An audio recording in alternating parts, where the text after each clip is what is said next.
आपका यूनिक प्रज्ञान यूट्यूब परिवार में मैं प्रज्ञान सर हार्दिक स्वागत करता हूँ, वंदन करता हूँ, अभिनंदन करता हूँ।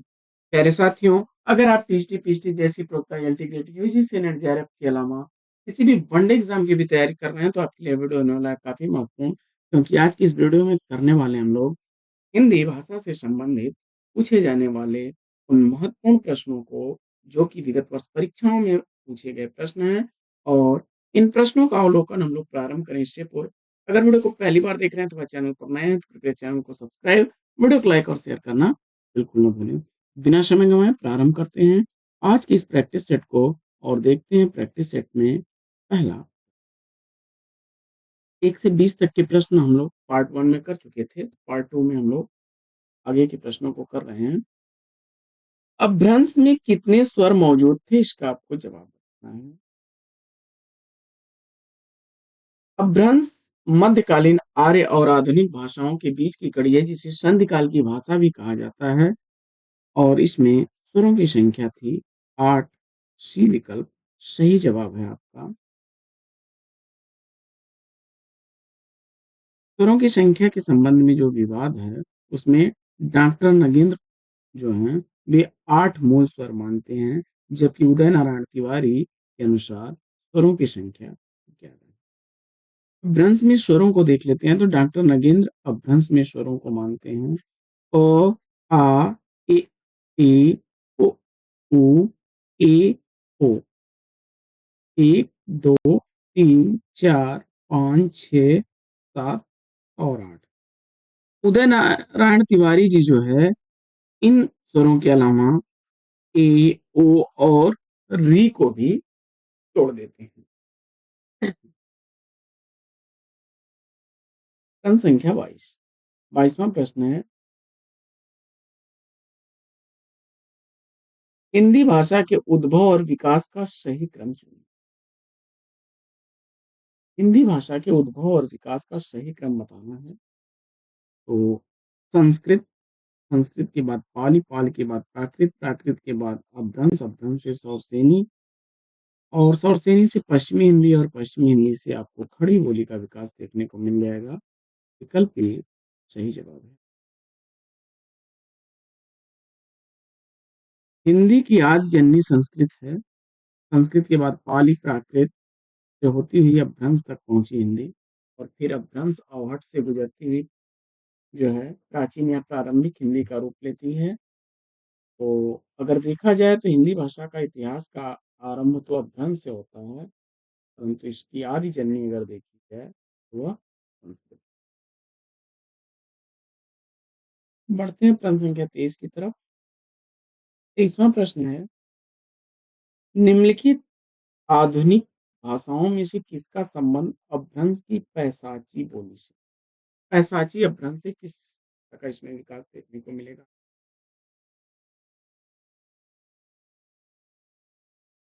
राजस्थानी और गुजराती का विकास, राजस्थानी और गुजराती का विकास चौरसेनी अपभ्रंश से है, जबकि पैशाची से पंजाबी का विकास है। विकल्प सी याद रखिएगा। बंगाली भाषा जो है वो मागधी अपभ्रंश से विकसित भाषा। आगे बढ़ते हैं और देखते हैं प्रश्न। 24वां प्रश्न है कि निम्नलिखित आधुनिक भाषाओं में से किसका संबंध अपभ्रंश की पैशाची बोली से? अभी इस पर हम लोगों ने चर्चा किया था, तो विकल्प सी के साथ आप पंजाबी सेलेक्ट किया, राइट आंसर। अगला प्रश्न, आधुनिक भाषाओं में पंजाबी का संबंध पैशाची बोली से है। पंजाबी भाषा अपभ्रंश की टक भाषा के अंतर्गत आती है, और इसका संबंध पैशाची बोली से माना जाता है, जिसका विकास अपभ्रंश से हुआ है। यह मध्यकालीन भारतीय आर्य भाषा है। मध्यकालीन भारतीय आर्य भाषा है। 25वां प्रश्न है, हिंदी को विकास प्रदान करने वाली भाषा कौन सी है? हिंदी को विकास प्रदान करने वाली भाषा कौन सी है? और 25वें प्रश्न का सही जवाब अपभ्रंश, विकल्प डी राइट आंसर हो जाएगा। भारतीय आर्य भाषाओं के इतिहास में 500 से 1000 ईस्वी तक के मध्यकाल को अपभ्रंश काल कहा गया है। अपभ्रंशों से ही आधुनिक भारतीय आर्य भाषाओं जैसे हिंदी, बंगला, गुजराती, मराठी, पंजाबी, उर्दू, उड़िया आदि का विकास हुआ है। आगे बढ़ते हैं और देखते हैं इनमें से कौन सी बोली मध्य प्रदेश की प्रमुख बोलियों में से नहीं। जवाब में विकल्प डी को चुना आपने। Right answer. बांगर या बांगरू पश्चिमी हिंदी उपभाषा वर्ग की एक बोली है। इसको हरियाणवी भी कहते हैं। हरियाणा राज्य की यह बोली है बांगरू। आगे मिलान करना है आपको, फटाफट कर लीजिए मिलान।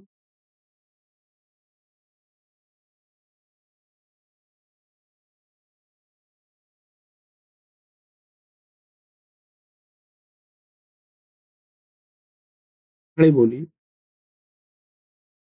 खड़ी बोली का संबंध बिजनौर से, ब्रज भाषा का संबंध आगरा से,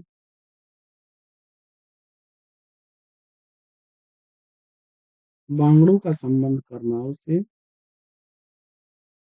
और अवधी का संबंध है सुल्तानपुर।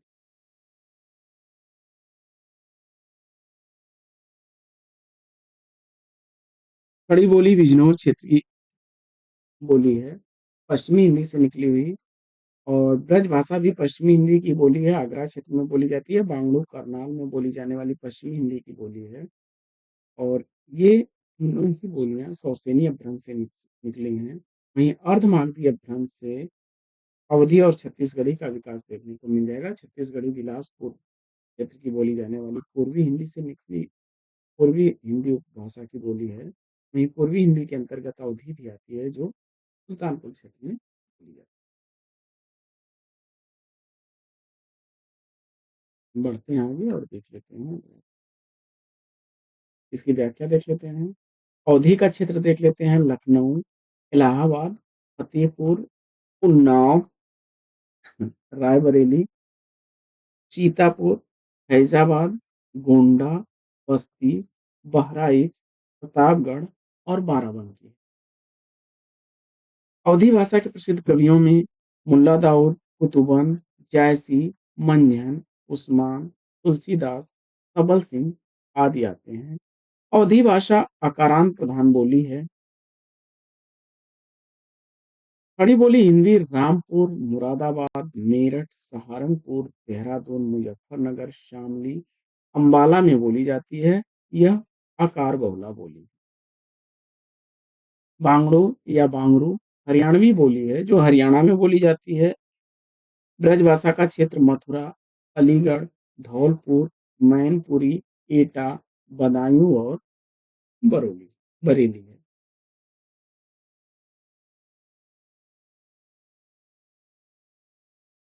आगे बढ़ते हैं साथियों और देखते हैं अगला प्रश्न। तौर सेनी अपभ्रंश के अंतर्गत आने वाली भाषा कौन सी नहीं है।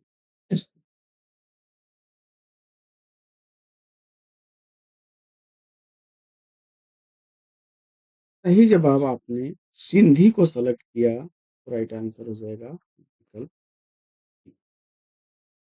डी। विकल्प इस प्रश्न का सही उत्तर बनेगा।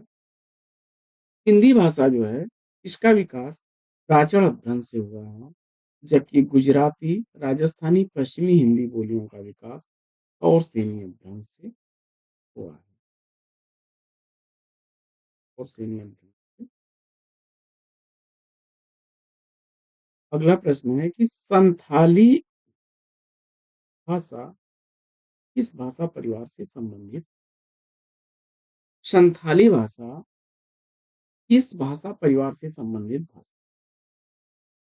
तो संथाली आस्ट्रिक भाषा परिवार से संबंधित भाषा है। सी विकल्प इस प्रश्न का राइट आंसर।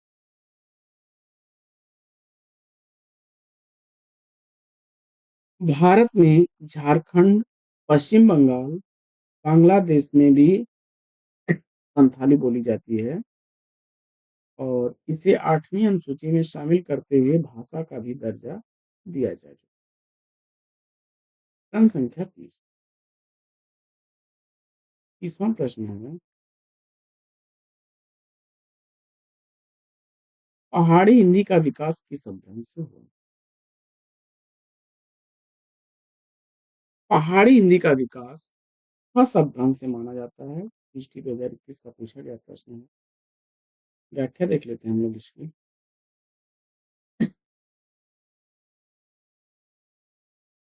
पहाड़ी हिंदी में पश्चिमी पहाड़ी और मध्यवर्ती पहाड़ी दो क्षेत्र हैं। दो बोलियां हैं जिसमें मध्यवर्ती पहाड़ी के अंतर्गत कुमाऊनी और गढ़वाली आती हैं, जिनका विकास हस या और सैनी अभ्यास से। आगे बढ़ते हैं, देख लेते हैं। जनसंख्या 31।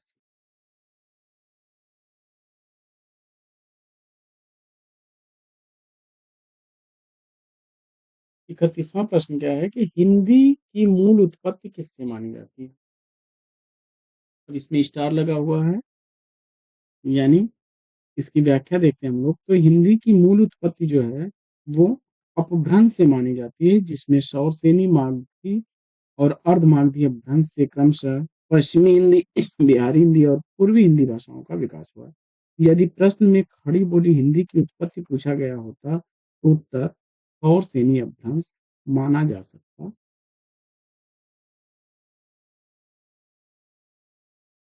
बढ़ते हैं आगे और देखते हैं अगला प्रश्न। अगला प्रश्न है कि हिंदी की उत्पत्ति किस अपभ्रंश से मानी जाती है? तो इसमें जो है सही जवाब सौरसेनी और मागधी दोनों होगा। व्याख्या देख लेते हैं हम लोग। डॉक्टर नगेन द्वारा संपादित एक पुस्तक है हिंदी साहित्य का इतिहास।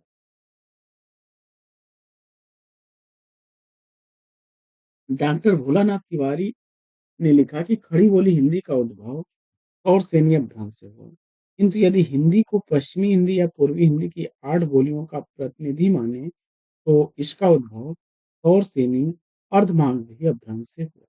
विस्तार में जाकर यदि उसे 17 बोलियों का प्रतिनिधि माने तो हिंदी का उद्भव सौरसेनी, अर्धमागधी और मागधी अभ्रंश से हुआ है।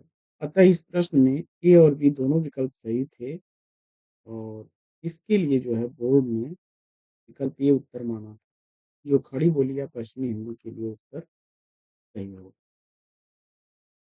सौरसेनी से। आगे बढ़ते हैं, देखते हैं अगला।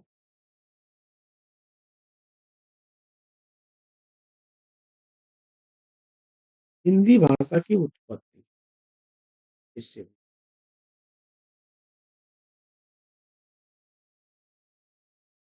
तभी हम लोग इस पर चर्चा कर रहे थे और जवाब में सौरसेनी अभ्रंश विकल्प सी को चुना आपने राइट आंसर।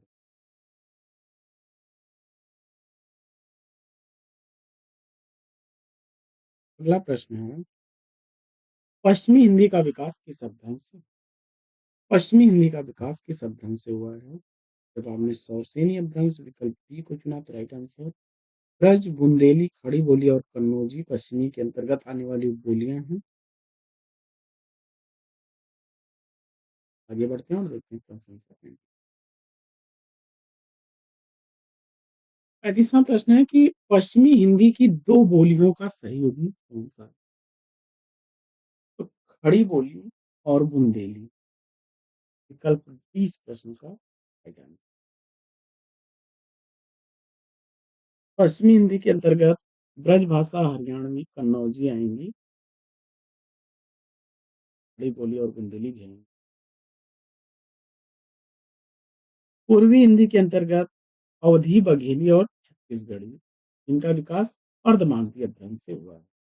राजस्थानी में मारवाड़ी, जयपुरी, मेवाती और मालवी आती हैं। पहाड़ी में जो है कुमाऊनी और गढ़वाली आते हैं, जिनका विकास खस या सौसेनी अभ्रंश से माना जाता है। बिहारी के अंतर्गत भोजपुरी, मैथिली और मगही आती है। ब्रज शब्द का पुराना अर्थ होता है पशुओं या गौओं का समूह अथवा चारागाह। ब्रजभाषा आगरा, मथुरा, अलीगढ़, धौलपुर, मैनपुरी, एटा, बदायूं और बरेली के आसपास बोली जाती है। हिंदी में 5 उपभाषाएँ हैं जिसके अंतर्गत 17 बोलियाँ हैं। पांगरू हरियाणवी की ही एक उपबोली है। संख्या 36। 31वां प्रश्न है, इनमें से कौन पश्चिमी हिंदी की बोली नहीं है?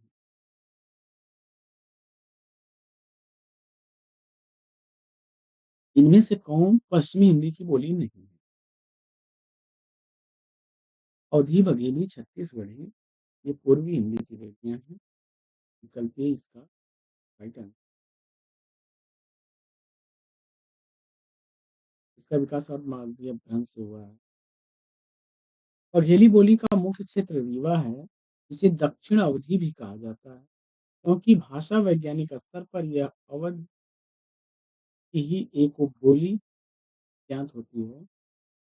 23 बोलियाँ इसमें जो थी, वो पश्चिमी हिंदी की थी। आगे बढ़ते हैं और देखते हैं अगला प्रश्न। प्रश्न संख्या 37 है कि निम्नलिखित में से कौन सी पश्चिमी हिंदी की बोली नहीं है? 37वें प्रश्न का सही जवाब जम्मू में बोली जाने वाली इस डोंगरी। विकल्प डी राइट है। संविधान की 8वीं अनुसूची में सम्मिलित यह भाषा है। पंजाब और हिमाचल प्रदेश के कुछ क्षेत्रों में डोंगरी बोली जाती है। आगे बढ़ते हैं और देखते हैं प्रश्न संख्या 38वां प्रश्न है कि निम्नलिखित में से पश्चिमी हिंदी की बोली कौन सी है? और जवाब में आपने मगही विकल्प डी को चुना। आगे बढ़ते हैं।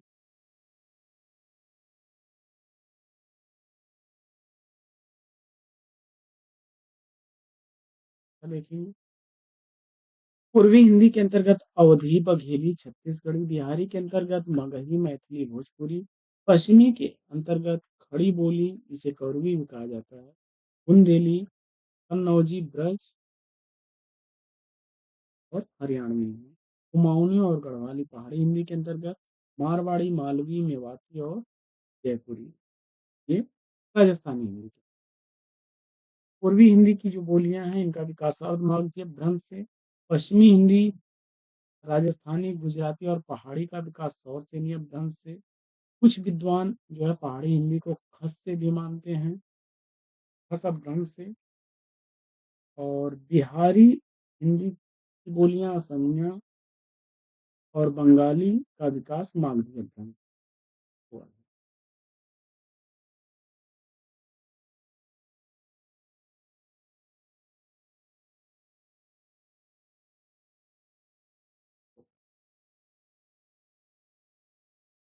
बढ़ते हैं आगे।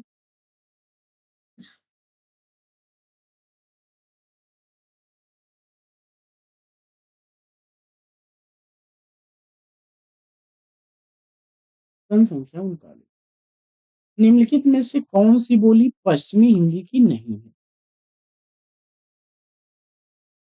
मैथिली, मंगही, भोजपुरी, विकल्प बी को चुना आपने, राइट आंसर हो जाएगा। ये बिहारी हिंदी की बोली है।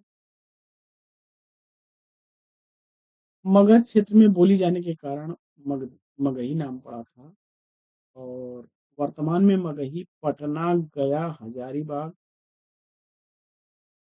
हजारीबाग का पूर्वी क्षेत्र भाग, भागलपुर, मुंगेर के कुछ भागों में बोली जाती है। पश्चिमी हिंदी उपभाषा के अंतर्गत आपकी पौरवी, हरियाणवी, ब्रजभाषा, बुंदेली और कन्नौजी है। मैथिली को संविधान की 8वीं अनुसूची में जो है भाषा का दर्जा प्राप्त है। अवधी, बघेली और छत्तीसगढ़ी पूर्वी हिंदी की उपभाषा, पूर्वी उपभाषा की बोलियां हैं। वहीं राजस्थानी के अंतर्गत मारवाड़ी, मेवाती, मालवी और जयपुरी। फिर आपको बताना है कि कौन सी पश्चिमी हिंदी के अंतर्गत नहीं आने वाली है। 20% विकल्प डी को चुनिए। पढ़ते हैं।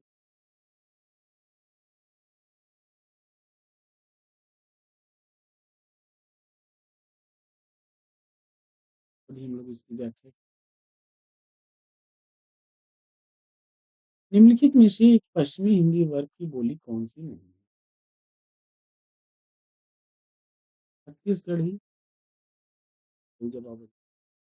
पूर्वी हिंदी की बोली है, अर्धमागधी अपभ्रंश से विकसित भाषा है। सरगुजिया, सदरी, बैगानी तथा बिहवाली इसकी प्रमुख बोलियां हैं।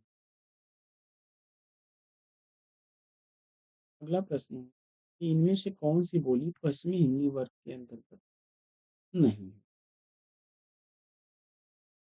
जवाब में आपने अवधि को चुना।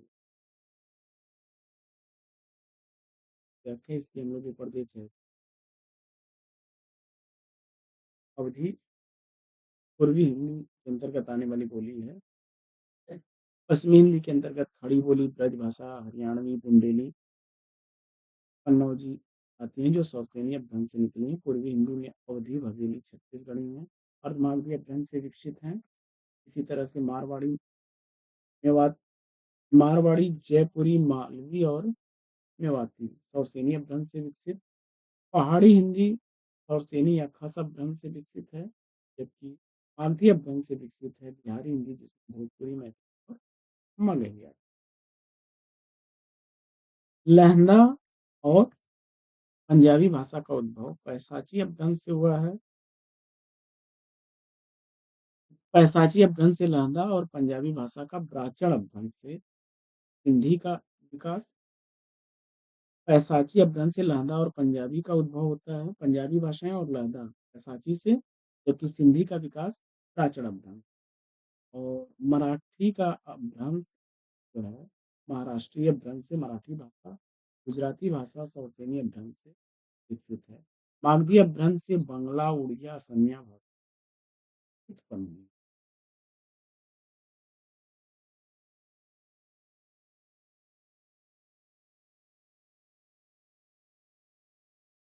अगला प्रश्न। अगला प्रश्न है कि पश्चिमी हिंदी की कितनी बोलियां हैं? जवाब में आपने 5 सेलेक्ट कर लिया है। खड़ी बोली, ब्रज, बुंदेली, हरियाणवी, कन्नौजी। इनका विकास सौतेनी अपभ्रंश से हुआ है। पनाफरी बुंदेली की उपबोली है। जाटू या बांगरू हरियाणवी की एक उपबोली है। अगला प्रश्न है कि निम्नलिखित में से कौन सी बोली पश्चिमी हिंदी की नहीं है? प्रश्न संख्या 44 का सही जवाब अवधि को चुना आपने राइट आंसर। आगे बढ़ते हैं और देखते हैं अगला प्रश्न। अगला प्रश्न है कि पश्चिमी हिंदी में कौन सी बोली शामिल है? प्रश्न संख्या 45 का सही जवाब विकल्प बी को चुन लिया, अवधि को राइट। अगला प्रश्न, इनमें से कौन सी बोली पश्चिमी हिंदी के अंतर्गत नहीं आती है? जवाब में अवधि विकल्प बी को चुना राइट आंसर।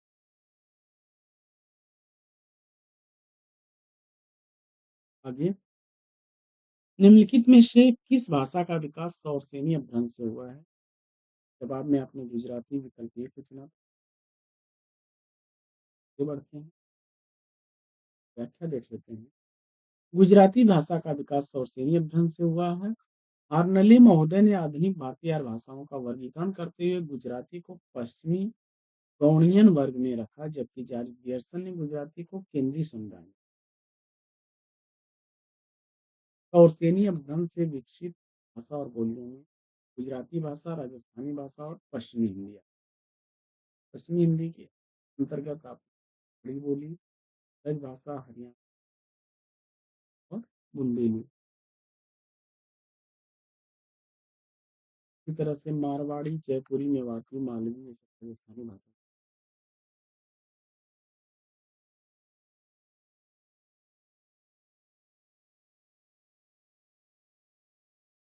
अगला प्रश्न है कि खड़ी बोली हिंदी का विकास किस बात संख्या का सही अपने अपभ्रंश विकल्प को चुन लिया तो राइट है। आगे, खड़ी बोली या कौरवी का उद्भव सौरसेनी अपभ्रंश के निम्नलिखित में से रूप में हुआ? जवाब हो जाए हुँ, देख लेते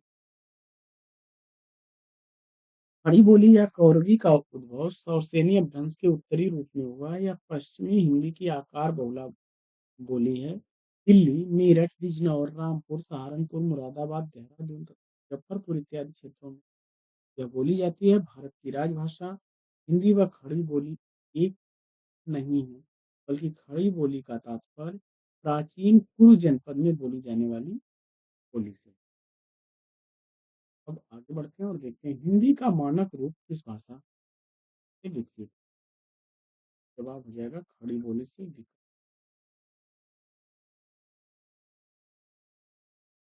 अगला प्रश्न है कि खड़ी बोली का प्रथम महाकाव्य हरिऔध द्वारा लिखा गया ये प्रवास लिखा।